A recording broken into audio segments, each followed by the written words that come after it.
Welcome back to our conversation with Attorney General Andrea Campbell. Andrea, we're 2.5 years since the enactment of the police reform law. That's right. Is it working? And to the extent it isn't working, what's not working?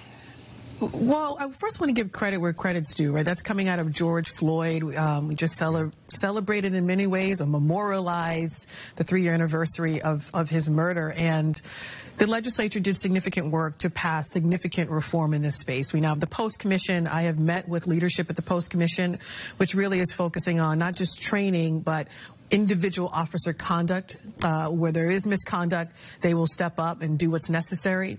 We are working in partnership and bringing our expertise, but also bringing a sense of urgency to that. I've also proposed establishing a police accountability unit within the office. We have posted for that position. We are looking for a director, and that is really to look at the systemic issues. Post does individual officers.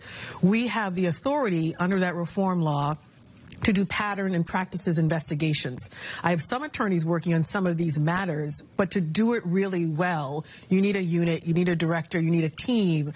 And so I'm excited for the possibilities of this new unit to look at systemic reform of police departments across the Commonwealth. Well, I'm sorry. With what possible outcome? Would this accountability unit generate information that might then form policy proposals or indicate some type of legal action by your office? The range of responsibility within the unit is significant. So I've met with law enforcement, chiefs of police, and I continue to do that stakeholder outreach to say, one, how do we share best practices? There are some departments who are doing training really well. There are some departments who are diversifying their departments really well. There are some departments that don't have misconduct, have a culture within their department of if anything is going wrong, to report it, and then, of course, to hold folks accountable. How do we share best practices? Our office is statewide. We have the ability to do that. But in addition to that, where we see things that are going terribly wrong, whether it's misappropriation of funds, police misconduct, or any type of racial profiling or things involving racial inequities, which we know exist, how do we work with law enforcement and stakeholders to also address those? That's policy change. That could be litigation. That could be many tools that we have in our toolkit that we could use. Well, in the meantime, policing, I think, is more important than ever. There was just a survey done of Worcester residents where they were asked what their top concerns were, and crime was right at the top, even though in Worcester and elsewhere crime rates are certainly among the lowest in the country. How do you explain that? And what do you want people in Worcester and elsewhere to know about the situation with violent crime?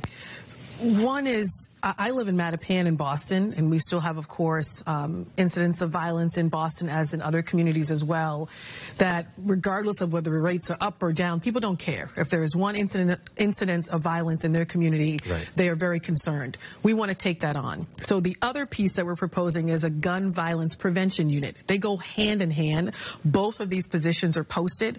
The gun violence prevention unit would work on taking guns off of our streets, including ghost guns. The prevalence of guns is a major issue when it comes to crime.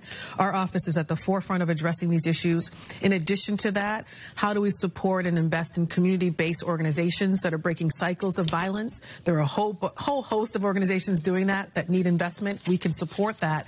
So as we are looking to reduce crime, which we can do, how do we also make sure that the entities or the stakeholders or the police departments or law enforcement that respond to crime are not perpetuating racial disparities or racial injustice? You can have both while working with law enforcement and community stakeholders to really deliver in such a way that folks feel safe in their community, and that is a top priority for the office. I'm going to steal another minute from my colleagues on the news desk because I wanted to ask you about a line in your inauguration speech last January. You said, quote, "We can take on corruption, we can hold those who misuse positions of power or, frankly, your money. We can hold them accountable for all of those actions," end quote. What have you seen so far that catches your eye with regard to misuse of public funds? Well, there are some ongoing matters we're looking into that I can't comment on because they have not reached a conclusion. And I want folks to know when we reach a conclusion in an investigation, we will be public as to how we got there. Regarding governmental accountability, public corruption, we've started an internal working group to address government accountability. That means abuse of power. That means misappropriation of funds. That means taking on criminal legal reform. There's a whole host of issues. So we are focused on what is our agenda when it comes to government accountability. No one is above the law. I stress that as a candidate. I still believe that to be true.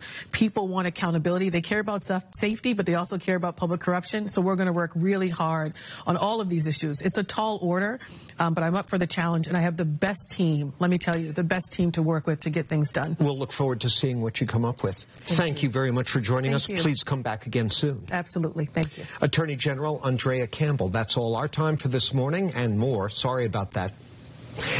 Now it's back to my colleagues for more WBZ News.